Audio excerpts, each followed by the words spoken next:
was a movie, and it started now, forget about whatever financial disasters you've had, personal failures, relationship failures. What would the hero of your life's movie do right now?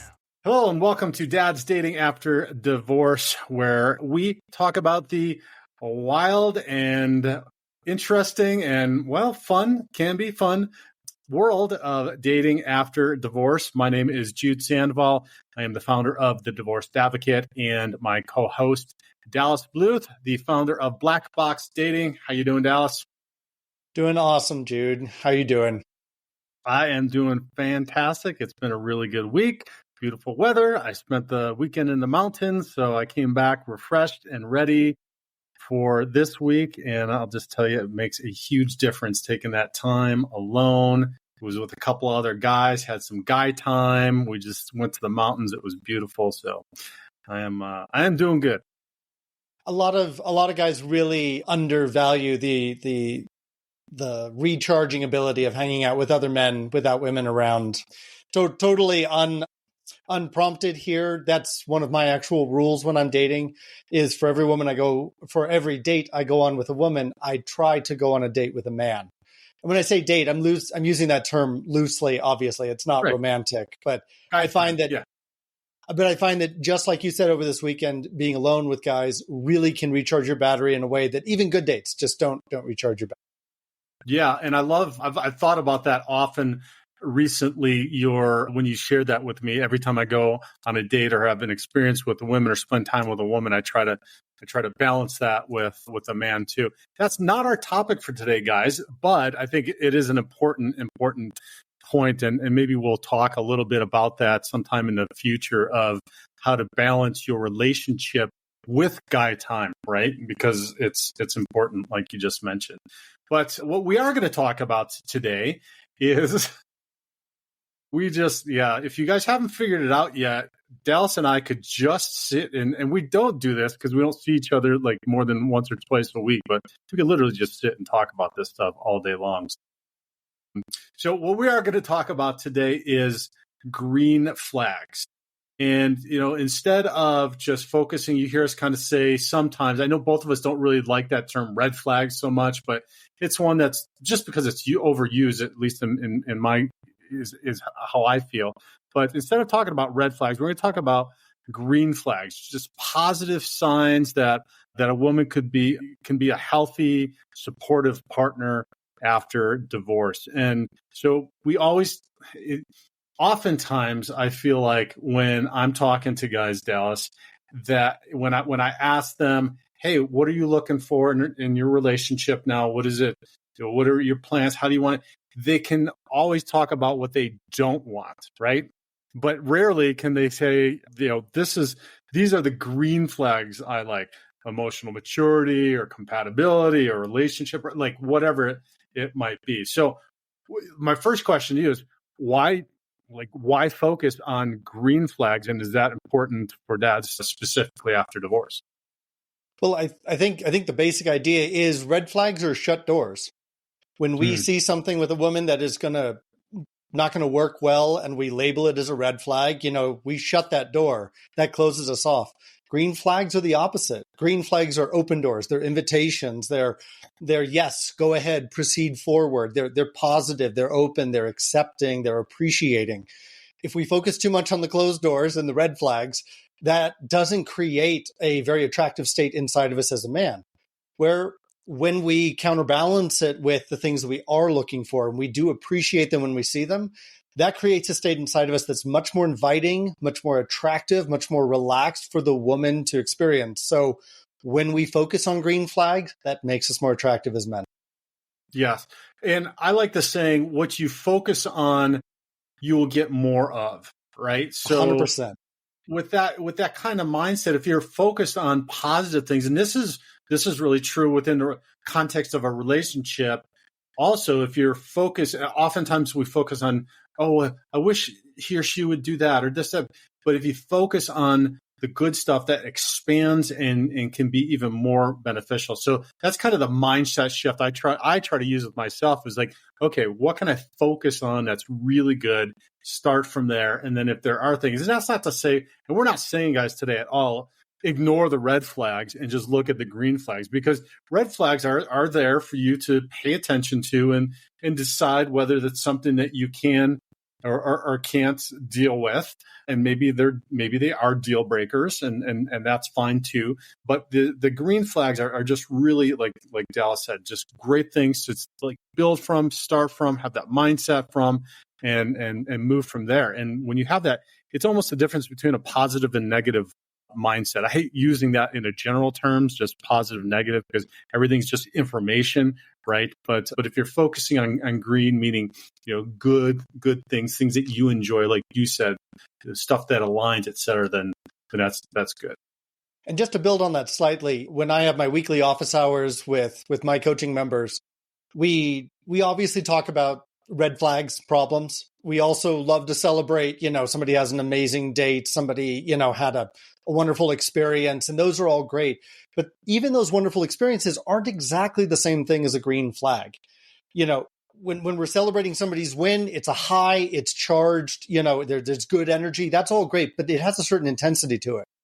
When somebody actually shares an amazing quality that a woman has, which would be more along the lines of a green flag, it's the whole group has this collective sigh and release. And there's a calming effect to green flags that just makes us feel like, yeah, this could go on for a good long while and could get better and better. Yeah. Well, and so on that, let's talk about one, probably the first one that for me, I feel is the most important with divorce or divorcing dads is respect for your role as a dad. So that, and there are multi-layers to that, at least in my mindset. That could be somebody that doesn't have children, but does understand and respect that, is not going to compete for your kids' attention, understands that the kids are important, that they're a blessing, they're a priority, and that they're not a burden. That's a mindset that I see often. And not just maybe in women that don't have children, right? Women that do have children. And the other thing is, and this is really, really important to me. So this is one of the real big green flags. A woman that knows and appreciates your role in the context of masculine and feminine development in your children as a dad. That is such a huge one. The role of the father, the fact that the father has a place in how they influence the child rearing process, that is so huge. And that is not something that everybody values. That's not something that everybody admires, particularly in today's society. A lot of women really don't have a balanced scale with that. And what it is we have complementary roles. We have complementary responsibilities. We have complementary influences on the child's life. And yeah, I would say that is probably one of the biggest green flags that a single dad could get is respect for his role, valuing his role, and the fact that he's making the effort to be in his children's lives as proactively as possible, and seeing that as noble, honorable, and especially healthy for the children. That is a huge green flag.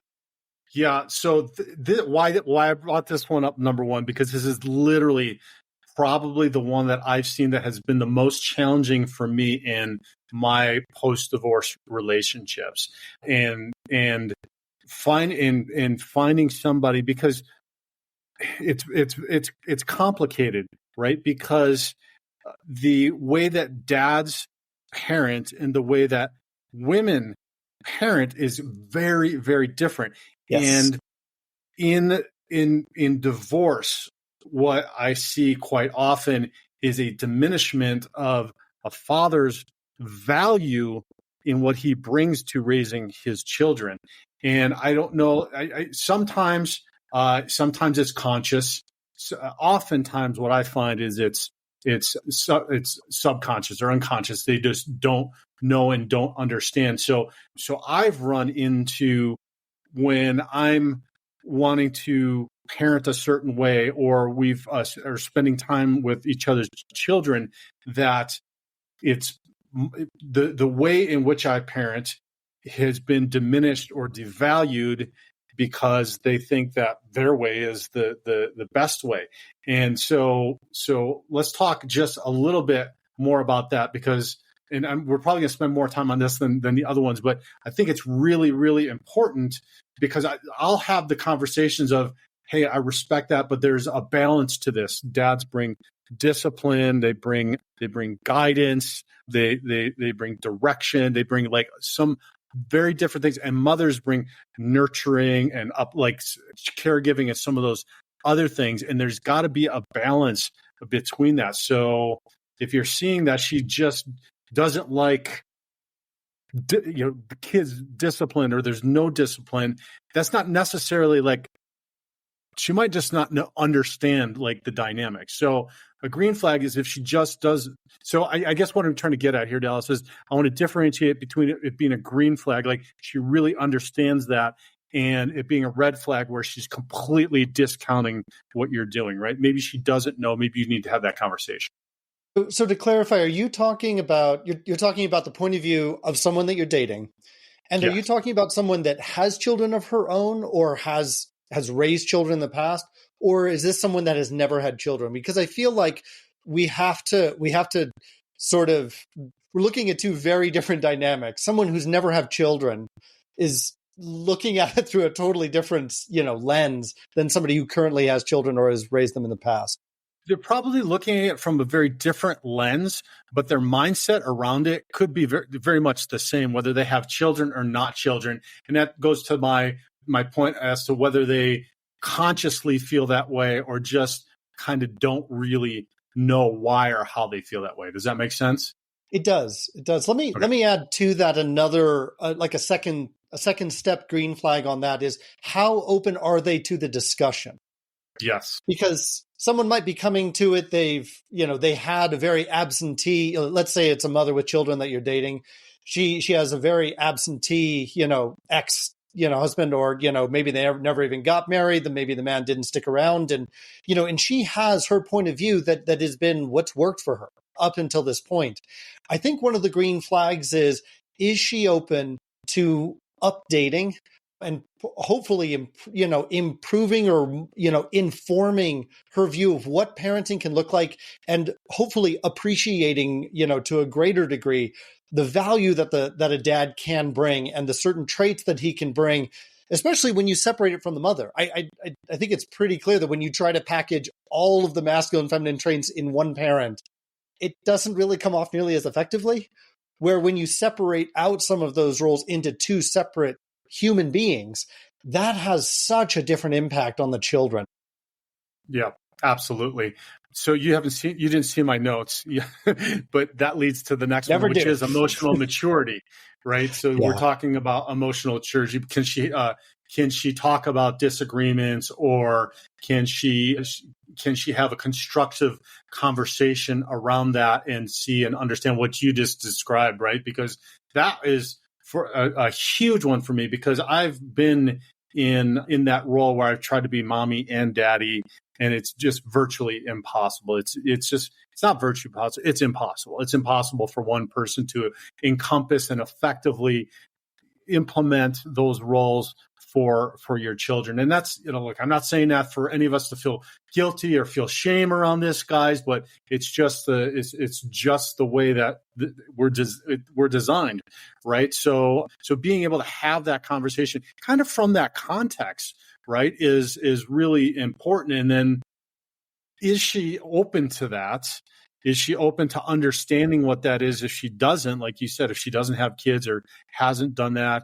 Or is she open if she's kind of had a fixed mindset around that, or maybe a bad experience, right? This goes to what I appreciate you always bringing up, which is we all kind of bring our own experiences to this, and putting our shoes, or put ourselves in their shoes a little bit. Maybe they've had a really bad experience around this, and that's why they feel this way. Most men really are unaware and underappreciate the experiences that women have had. A lot of women don't share what those experiences are. A lot of it goes very unseen and unheard. But really, I mean, even statistically, the amount of women that have been through traumatic situations in past relationships is huge. And as guys, it's almost impossible for us to really imagine what that would be like, because it's hard for us to just imagine being, experiencing those sorts of things. But Yeah. I want to circle back to the roles that are naturally there. There was one thing that I heard, I picked it up years ago. I want to say it was Jordan Peterson that was sharing it, but I'm not 100% certain on that. And he boiled it down to a very simple essence of the parenting styles between men and women, mothers and fathers. And he said that the mother focuses on who the child is currently. They're validating, they encourage who they are supporting them, they're telling them that they are loved exactly the way they are today. That's the mothering acceptance. And then by contrast, the father's role is essentially to focus on the potential of the child, to challenge them, to try to stimulate them, to, and it turns into rough and tumble play, and it turns into, let's go out and do something. And the thing that I love about that is those are two almost completely contradictory points of view. One is total acceptance of the way you are and loving you. And the other one is saying you can do better, you can grow larger. And if we cut out one of those, if all we do is accept someone and never stimulate growth by saying there's more potential inside, that's not going to lead to a healthy human. And if you lean completely towards the potential of what could be tapped into and you never love them as they are, that's going to lead to a very insecure and unloved individual. And I love the fact that mothers and fathers seem to fall into these roles rather naturally. I just wanted to throw that out there as one of the pieces that I've understood for a father's role. That is absolutely positively spot on. And unfortunately, what I feel that what we're experiencing now is that's kind of gone to one end of the spectrum in at least some of the generations in the past few decades, that it's been more of, hey, you're okay the way you are, and not a balance with, hey, yeah, you are okay how you are, but we're always striving to be better. We're always looking forward or aiming. Jordan Peterson calls it aiming upwards, right? Like you're always aiming upwards towards something that can be even bigger or better. We've got, and I'll just say this as just something as a motivational for all the dads listening. We have so much untapped potential as human beings, and I know that might be hard to hear in the chaos that you're going through right now, but we really, really do. And I think some dads really embrace that and appreciate that. But if you don't, and you don't believe that, I promise you that is absolutely positively true. And Jude, I love your energy when you tap into that. Again, you're speaking from an informed place as a father that I don't have. I don't have children. And I love hearing the enthusiasm and the sincerity coming out in what you're saying. And I can just imagine you presenting that type of sincerity on a date with a woman, and then seeing, does this woman see the value in what you're bringing to the table? Or does she dismiss it because it doesn't match her pre-existing worldviews? And that right there, that's the green light or the green flag or the shut door.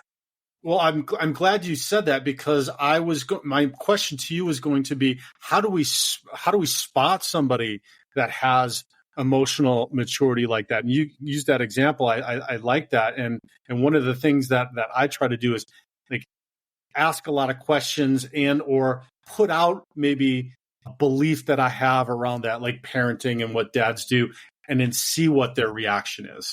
Yeah. And when you put that belief out there, you put it out there as a statement of belief, not as a question, not as sort of, well, this is kind of what I have, but what do you think about it? That's just sort of an invitation to a very squishy conversation. I think the way you do it is you stand firmly with where you are. You know what you believe in, you share it, and you're sharing it knowing that you will always upgrade. You will always improve your worldview. There's always room to grow. And then once you put it out there, which is you being vulnerable, you stating what you're saying unapologetically without a question mark on it, that is leading with confidence and vulnerability simultaneously. And the way you do it is you then wait and see, what does she do with that information? First of all, did she even listen? Does she even engage with what you said now or in the future? Or is she just sort of letting your mouth run and the sounds come out until you're done, and then she'll go back to talking, which is what a lot of people do in conversations. I think seeing the honest, open-minded engagement, that's how you know whether or not that green flag is there.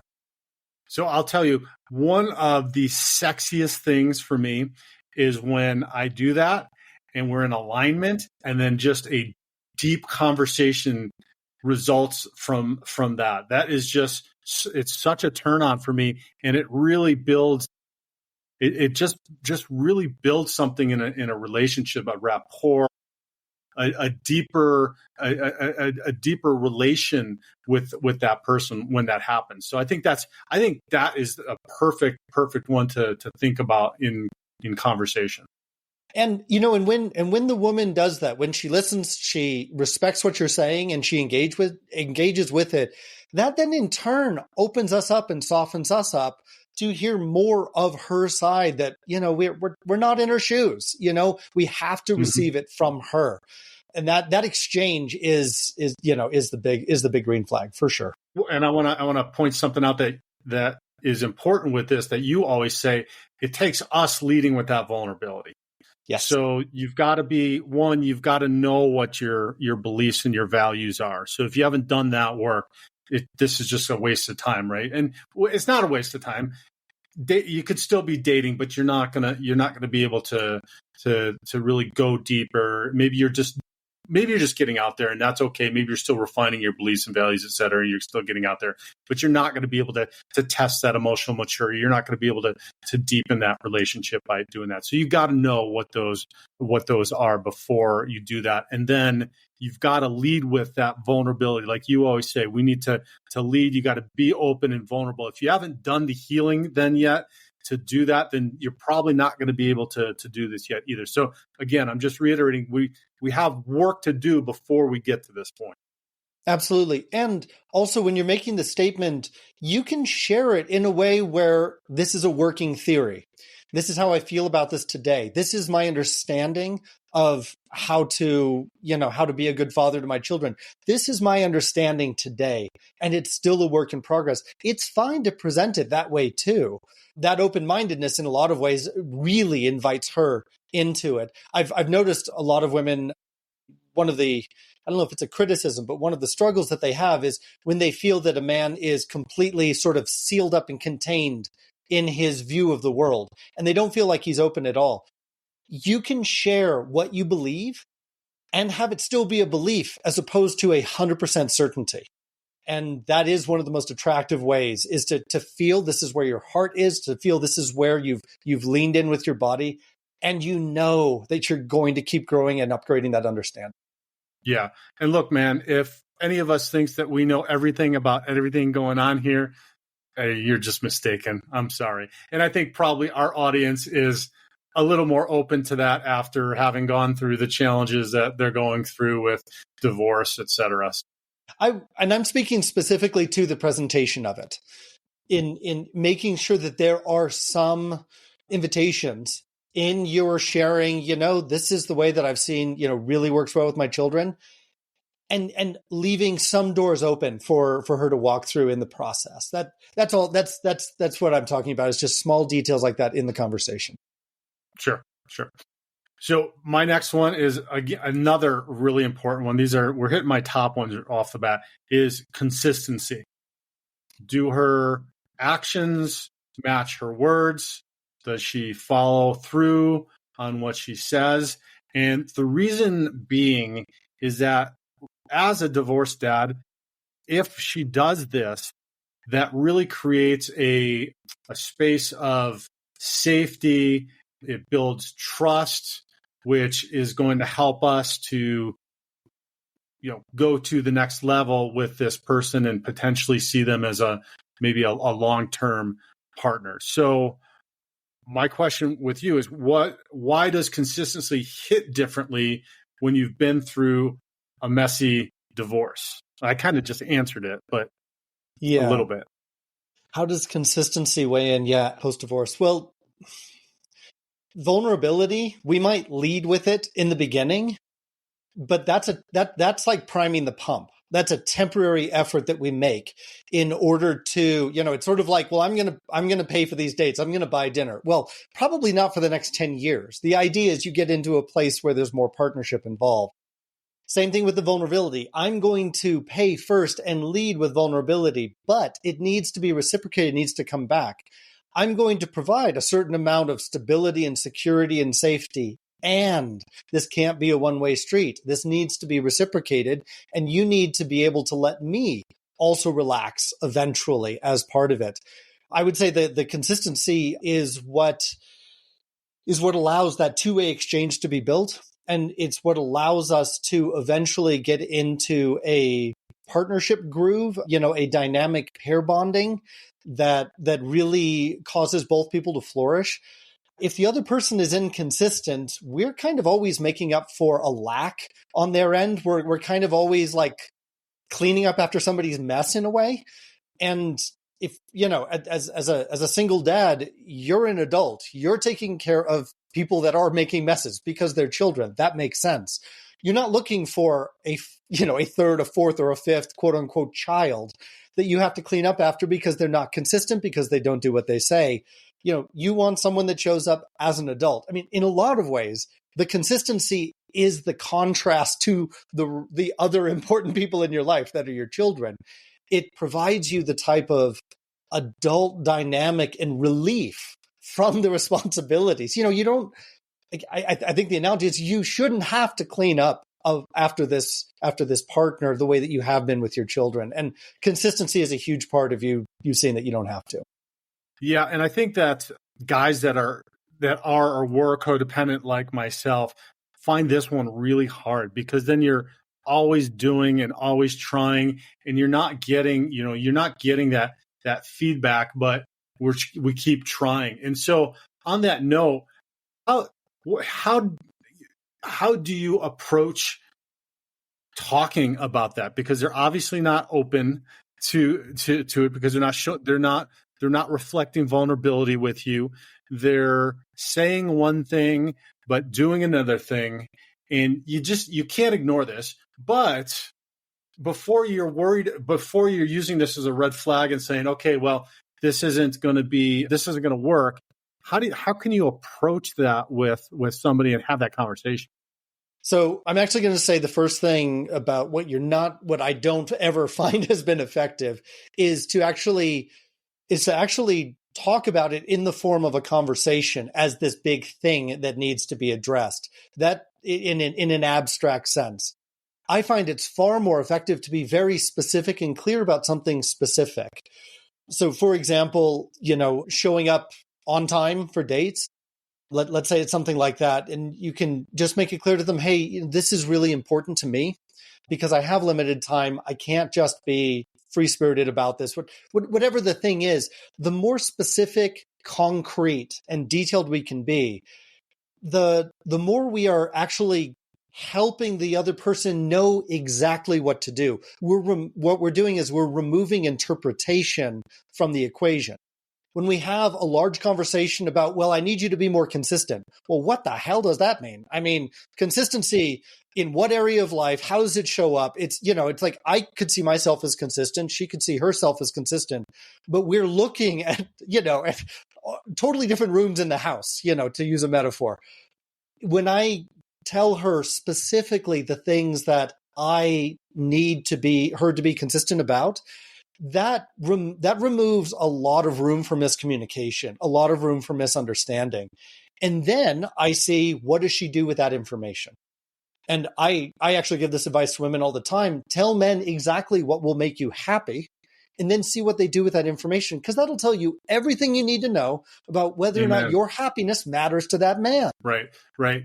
So there's something that is a skill that is called nonviolent communication. You've probably heard it before. It's just 3-4 steps, which is identify the behavior and just talk about the behavior, like you said. When you're late, talk about how it makes you feel. It makes me feel, because you can't argue with how you're feeling, right? That's not negotiable. It's how you're feeling. So you're sharing, but that takes being vulnerable and actually knowing how you're feeling. And it can't be pissed off all the time. It's got to be, you got to go a layer deeper than I'm pissed off when you, it makes me feel disrespected, right? Or something like that, or devalued, or something like that.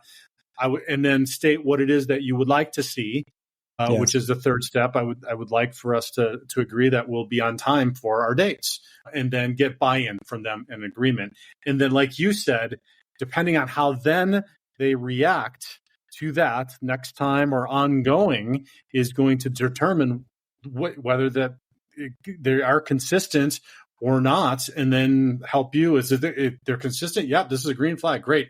They're not. They're completely walking through the boundary. You're in the codependent world. We're talking about setting boundaries, right? That's a boundary that you're creating to be on time. And then if they don't adhere to that, if they don't value that because you do, then they're just disrespecting that boundary, and that's your answer. Yeah. And for me, I guess the part that I was focusing on the most is the clarity and concrete nature of the request. You know, because a lot of times it'll be, I'd like you to be more respectful of my time. That's, again, leaves a lot of room for interpretation. You know, I'd like for you to text me when you're leaving home and let me know when the Google Maps says you're going to be there. That's much more concrete than just respect my time. You know, one of them is, you can follow a set of instructions and know exactly what those steps are. A lot of people, this comes back to a very fundamental concept in communication, which is we communicate in words, but we think in pictures. Mm-hmm. And the whole job of communicating with words is to try to see the picture that's in your mind, and then to reveal to other people the picture that's in my mind. And the more concrete we are about that picture, the easier it is to have that communication. And to your point with the nonviolent communication, part of that picture is how I feel. So I feel sad. I feel lonely. I feel, disrespected. I feel like I'm losing hope in this relationship. When you show up 45 minutes after you said you were going to be here, and I had no warning, I had no idea, it causes me to start to implode inside. That is also clarity about those feelings. It's, and saying it's like, because a lot of times, and, both sexes do this, but I think men are particularly good. Someone will ask, well, how do you feel? But then what you'll get is an assessment of the situation. It's like, well, I feel that you're not respecting my time. That's not a feeling. Right. I feel sad is a feeling. I feel angry. I feel whatever. And a lot of times we make this shift. Both men and women do it, but men, I think, are especially prone to it. What are you feeling? Make sure it's a feeling word that you're actually putting out there. And boy, that's again, coming back to the vulnerability, that's doubly vulnerable, to do as a guy. And when you tell her, I feel really sad when you made me wait 45 minutes and I don't know, when you're going to be here. How does she respond to you feeling sad? Tells you a lot of really important information, almost even more than the actual behavior. She's like, oh my gosh, I had no idea it was making you feel that way. Yep. Well, exactly. So somebody that is emotionally mature is then going to take that to heart and then have that conversation about that, right? Well, and that goes both ways, right? Exactly. But they're gonna have that conversation like, well, that wasn't my intention. And let's talk about, I didn't intend to go down this route, but let's talk a little bit about, since we're talking specifically about setting boundaries and kind of this, we're talking a little bit. So I've heard them referred to as shit tests. Women are going to test you a little bit to kind of see where your boundaries are. If you can hold your frame of mind appropriately, are you going to get all worked up and pissed off about this? The other thing that I appreciate about nonviolent communication is it takes emotion out of it, right? So you're not, like you said, you're the vagueness in the beginning of like, I feel like you're not respecting my time and not showing, like, if you just say you showed up 45 minutes late, that makes me feel it makes me sad. It makes me feel disrespected. I would like for us to agree. It's very matter of fact. You're not getting into the emotions. You're not getting into intense, like you always do this. You're mean, like you don't care about me. You don't love, like it takes all of that out of it, right? You're still holding your frame of mind around that. You're being calm. You're being cool. You're directly talking about what the action is, how you feel, what you want to see, and then whether or not she wants to agree to it or not. And it's like you say, like you always talk about, which is then it's an invitation. That's an invitation to your world and how you want it to function and how you're going to be able to be in relation together. And just understand, guys, also, this might be hard for you to do, particularly if you're non-confrontational or you're a pleaser or codependent, but you're going to have to learn to do this. And so then you're inviting, and you're going to have to also know that she might just walk away, right? It might, and if she's emotionally immature, she'll be like, oh, you're too sensitive or blah, blah, blah, or whatever. And that's fine. That's your answer, right? But somebody that's emotionally immature is going to maybe say, hey, well, help me understand why that you feel this way, or it might lead to something which can be a deeper conversation that will expand your relationship. Jude, you have such a fundamental grasp and understanding of nonviolent communication. I hope all of your clients are getting that as part of their work with you, because that is the skills that you're talking about. Because again, part of what you had in there was oh, well, you always do this to me. And that takes it back up to a higher level of abstraction. And you're saying, no, you have to focus on just the basics of the behavior, what you're feeling. And these are non-negotiable. You did or did not show up on time. You are feeling this way. I do make personally a distinction when it comes to the word boundaries. So the most influential book that I read was a book by Henry Cloud called Boundaries. Really opened my eyes to a lot of good information about it. And the most important word with boundaries is you saying no. A boundary is like a fence. It says, no, you don't cross over this, or, yes, I will let you through this, according to this. But boundaries are basically just saying no to other people. So I make a distinction between a boundary, which is again, stopping something, and making a request. I see making a request not as a boundary. I see it as asking, please, will someone else make a change in their behavior? Okay, that for me, like, I don't wrap that around a boundary because I don't get to control someone else's behavior. They get to say no to my request. That's their boundary. But saying, well, I need to be treated this way, that's not a boundary. Me saying, I won't be treated this way, I'm leaving, that's a boundary. But saying, I want you to behave a different way, that for me is out of bounds for boundaries, personally. Yeah, I agree. I think that's a good reframe in how to look at it. Yeah.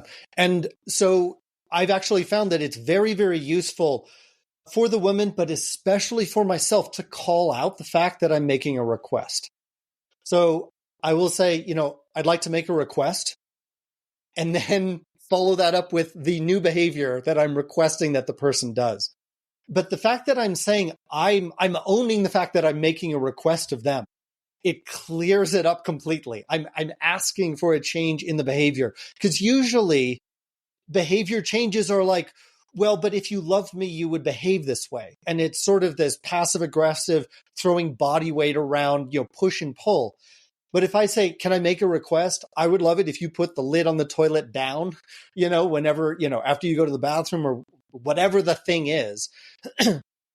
Making it clear that I'm making the request, it separates the two of us. We're not intermeshed. We're not like, oh, well, if you loved me, or if you cared about this, or if you really respected my time, like, it removes all of that. It's, here's the request. And then the person, will or will not follow it. And bringing it back to green flags, everybody coming to it is coming from a very different, bizarre world than the other person. The biggest green flag you can have in a relationship is when conflict comes up, because all of what we're talking about here is conflict. Nonviolent communication, an approach to dealing with conflict. How does that person deal with the conflict? And when I make a request for a change in behavior, how do they deal with that? Do they say yes and they actually do it? Do they say yes and then completely forget about it? Do they say no and then tell them why? Because on their end, they're they are setting a boundary because they said no? Or do they say no because they say I'm overreacting and, they're just shooting, lobbing bullets back this way at me? The green flags are there saying, yes, I'll do this, and then following up, or saying no and then helping you understand where they're coming from. Just to bring it back to the topic, for me, how do they deal with those requests is the huge green flag. That comes back to the consistency, which is what we started with as this green flag is, are there actions supporting what they say? Right. So I want to throw in, you're the note taker. I love it. You've got the structure, You've got the outline for all this, and I get to work off of it and riff off it. It's awesome. And I never get to see your notes. So you get to kind of like just shoot from whatever side, and I never know what's going to happen. Okay. So I'm going to throw in one that I think is a huge green flag, particularly when it comes to conflict. Can the woman laugh with you as a result of dealing with conflict? Do both of you get to a place where you're like, oh my gosh, like this is so messy, and and you're laughing about it? Because the truth is, I mean, again, I don't have kids, but I've been around them. I mean, like, it's a shit show. I mean, like, there is stuff going on. I heard a story from one of my dad friends where he had the newborn and then he had the 2-year-old, and the 2-year-old threw up into the heating vent register in the floor during winter. So the heat is like throwing vomit smells out of the vent, and he's trying to clean it up while, doing it. And I'm just like, holy cow. And it's the sort of thing where it's like, obviously high conflict situation. You have to get to the place where you can laugh about it. And I would say one of the green flags is with whatever woman, whether she has children or not, can she get to a place of understanding and understanding as well? Can you get to a place of understanding and mutual respect enough that she can laugh about what's going on, in your world and in her world? I would say that is one of the most important green flags. I would agree with that. And that was actually in my notes as bonus green flags, right? Not believing it. No way. No, you stole that one from me. So, I got to it first, so it's mine. Could she laugh, have fun, even in tough times? Because, hey, it's going to be, like you said, shit happens, man. I mean, it's just, you just never know. So somebody that has that, I would say that is a really attractive trait for me with a woman that can just like laugh through tough times and know that everything's going to be okay, even if it's a challenging time. So yeah, I agree. I think that's a great one, and vice versa. So, and I would say, I knew you were going to say that. See, I'm starting to catch onto your tricks here. No, but I was going to say I struggle with that sometimes because I get pretty serious about stuff, and I get like, oh, this is heavy, and so I have to remind myself to be humorous also as well. And then when I am, I see all the time. It makes a huge difference. It is, and it's not just attractive to women; it's attractive to people in general. Other guys, people at work. Like if you can have just a humorous mindset around life, then man, that's why people love comedians, right? It's just awesome. It just feels so good to be around them and their energy and how funny they are and how light they are. Yeah. I think lightness is part of it because you're releasing the tension of the conflict. When you can come all the way back down to laughing about what just happened, and again, sort of the absurdity of, all the things we go through in life, it releases the tension. And yes, you did call me out. Yes, apparently you are catching on to my tricks. The reason it's really, really extra important for men to know to do this is because women know that men are inherently dangerous. For better or worse, and you don't want to lose that dangerous side. That's part of the attractive, sexy side of masculinity is the fact that like we can deal with stuff, like we do have a dangerous edge inside of us. Well, I'm sure we'll talk about that more in the future. But because that danger is there, she needs to know that she is safe and that she's on your team. And part of the reason is you pop the top on that bottle inside of you and you let out that pressure and she sees it. And she might help you do that in a lot of ways, but really this is one of the areas as a guy we should be leading to show that life's okay. we're going to laugh about this. Don't worry. We'll get it. We'll stay up if we have to fix it. It's like, it's only money.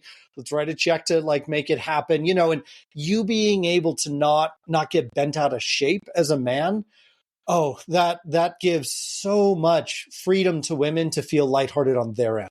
Yeah. And let's clarify, we're not suggesting you need to become a stand-up comic, right? Or get really good. It just means that you're not going dark and worst case scenario. You're again holding, like you just said, holding your composure, but then bringing it to and bringing it might be like going to a comedy club, doing something during a difficult time that might bring some lightness to the situation. It doesn't mean that you actually have to change your personality to become a clown or dress up in a clown suit or any crazy thing to change yourself, but you just have to hold that situation and then bring a lightness to it in whatever way you can. So we're not talking about a performance. We're not talking about you, just telling her funny stories that make her laugh. I mean, if you can, great. Yeah, develop that a little bit.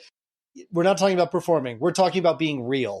We're talking about showing who and where you really are and inviting her to be authentic with you all the way down to the. Yep. Okay. And in the light of being real, I'm going to take it back to a serious one. Next green flag is supports your healing and doesn't rush it. So if she doesn't judge your divorce story or pressure you to quote unquote move on faster than you're ready, and she respects your process and emotional timeline. And so this is important because you want, and again, this goes to you then having to be clear with where you're at and what your intentions are around dating. So again, this takes conversations up front, being clear about what your intentions are when you're dating, where I'm just looking for companionship, or I'm ready to get married again, whatever that might be, but sensing and having the conversations about that. So how can a dad tell if someone's actually supportive versus just tolerating your baggage? So I'm actually going to bring this back to what we were saying earlier, Jordan Peterson's comment about women honoring what is in a person and men are honoring the potential in a person. Mm-hmm. I think that when a man or any person presents to a woman, I'm still recovering from this and I'm not ready. Women are the ones that are supposed to understand that the best. I mean, men are the ones that are like, no, I want to do it now. Like we're the ones that have this, like sort of built-in sense of urgency. I think women should, the acceptance of, oh, wow, that's where you are right now. And her saying, okay, that's not going to work for me because I want to get married and start having kids myself. And she says lovingly, we're not on the same timeline schedule. I don't want to wait another year and a half or 2 years for you to maybe be ready to marry again. I'm ready to get married, much sooner than that. And she steps away. Well, you just lost the good one, because that's actually having the emotional maturity of it. Yeah. Well, let me hear your thoughts because let me also ask in return. So I haven't run into this a whole lot where women are pushing a man to move on faster. Can you give me some more details on what that looks like? Yeah. And so it strikes me, Dallas, when we're talking about all this, but when we're talking about everything about relationships all the time, communication is absolutely key all of the time. Communication and being comfortable with the fact that you might not be in the same place and that you need to walk away. And because if you don't, then that just creates problems. And that's been my problem lots of times too, where I've said, okay, I'm not being true to what I really need at this moment. And then that becomes a problem because then all kinds of things you can become resentful or any other myriad of emotions or problems come up. And so, I have seen this happen, but I can distinctly say that it's become a problem only because of my lack of communication and being upfront, or at least the circumstances I'm thinking of. It was just the fact that I hadn't defined my intentions and what I'd wanted enough to be able to communicate those. And so I hadn't done the work to do that. And then that became a problem because then there's inconsistency in what each of us wanted. So again, that goes to the leadership.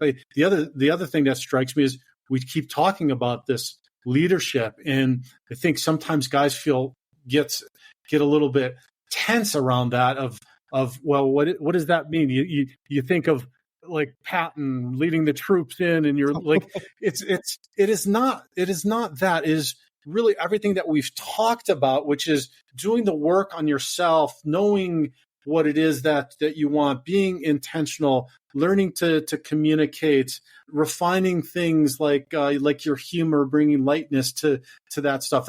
That's leadership. Leadership starts with yourself and leading yourself, and then people are drawn. People I think understand when they talk about good leaders out there, like leaders go and recruit people. Leaders just have people that end up following them because of who they are and what direction they want, and then they want to go in that direction too.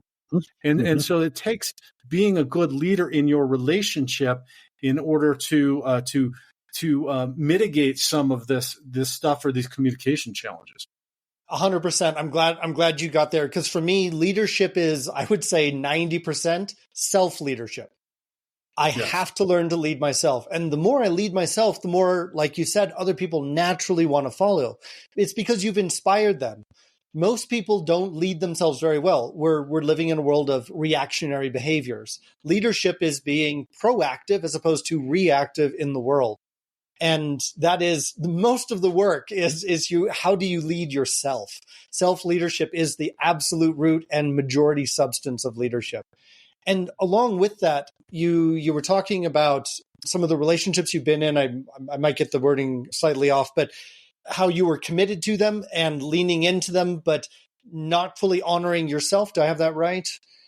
Yeah. So for me, the terminology I use with my clients is that you've got your loyalties out of order.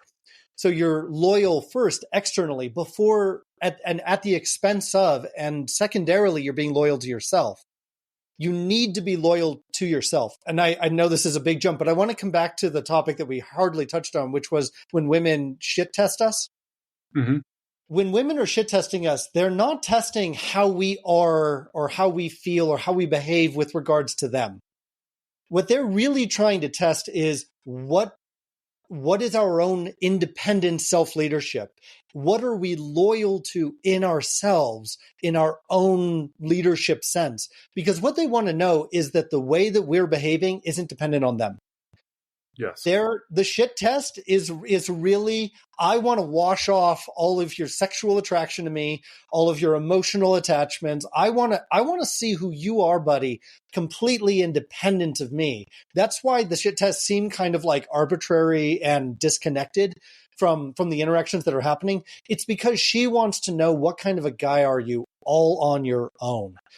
Exactly. And how are you going to show up in the world? Because innately they want somebody. If you can't stand up to is probably not a great, not the best term, but if you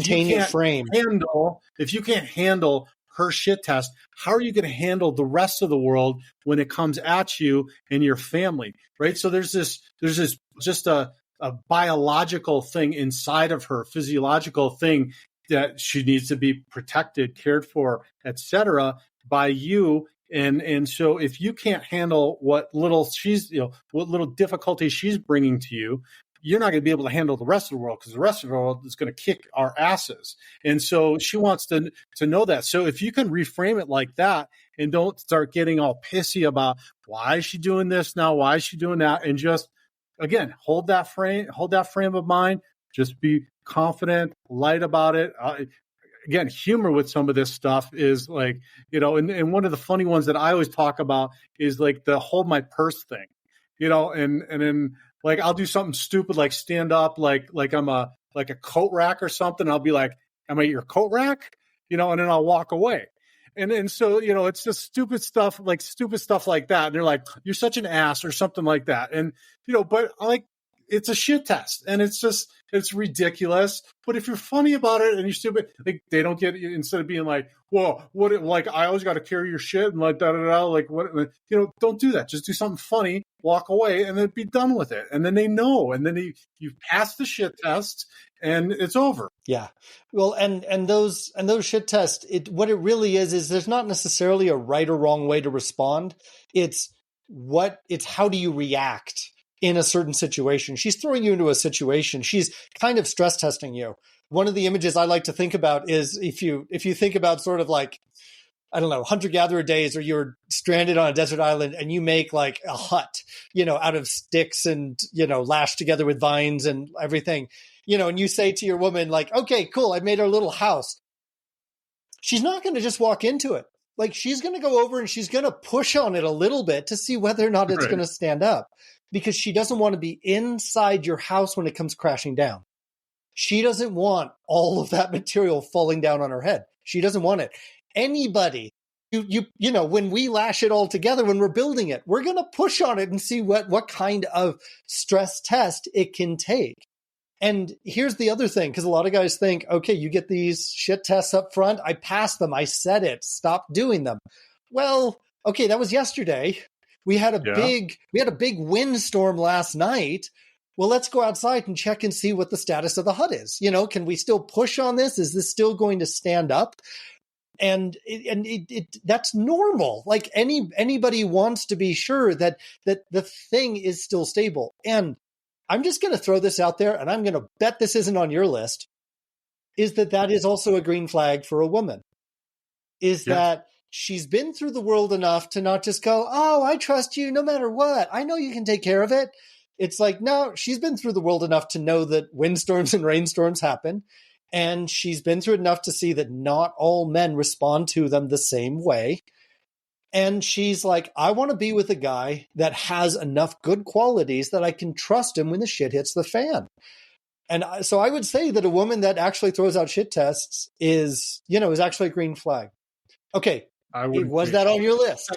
Only thing I would add to that is oftentimes it's just not even a conscious thing for them. Like, it's just, again, a natural, innate thing that they're doing, and they don't even know it. So don't take it personal. That's the point, is don't take it personal. Women operate much more intuitively than men do for the most part. And thank God they do, because we need that intuition. We need those instincts.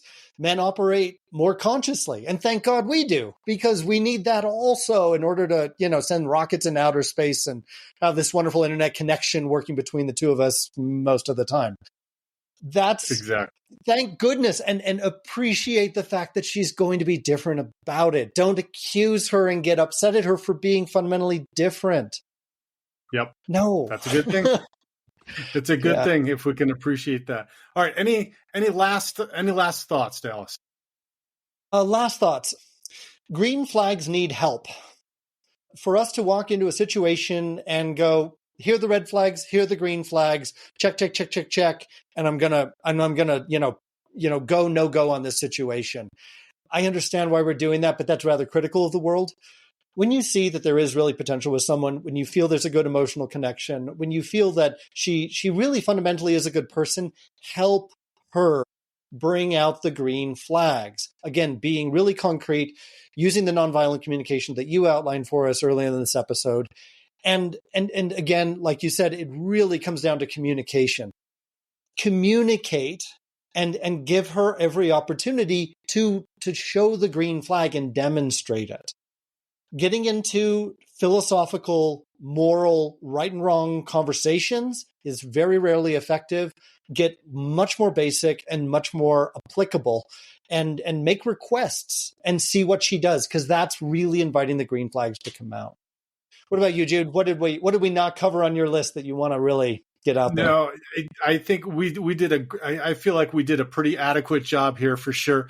I would just reiterate, lean into those green flags and then work through the red flags as best you can. And if you focus on those green flags and highlight those, things will expand. The good things, like focus on the good of the relationship that you find with them. That stuff expands. That leads to more goodwill and happiness and comfort and all those good things that come with a relationship. And then the red flags, if you can highlight that stuff, the green flags 90% of the time, and then just talk about those red flags just a smaller percentage of that time, you're going to have a beautiful relationship. Yeah. And the magic words to do that are thank you. You thank her for the green flags. You thank her for doing the things she's doing. That's how you, if you're wondering how you show appreciation, if you wonder how you encourage, the magic words are thank you, followed by specifically what she did. Yeah. Dallas, thank you for today, for all of your pearls of wisdom. Where can the listeners get in touch with you? Jump on over to blackboxdating.com. That's where you can check out the coaching program. We'll be hitting the streets in Denver this Friday. If you're a member of the program, you're more than welcome to join us. Yeah, that's what you do. Jude, same to you. How can guys learn more about all of your awesome communication skills post-divorce? Yes, check out thedivorceddadvocate.com. That's the website. We've got resources wherever you're at in your divorce. We got coaching and podcast and everything else. So check it out at thedivorceddadvocate.com. Dallas, always a pleasure. An hour goes by so fast with us, but I look forward again talking next week. Talk to you next week, Jude. Take care. Be the hero of your own movie. If your life was a movie and it started now, forget about whatever financial disasters you've had, personal failures, relationship failures. What would the hero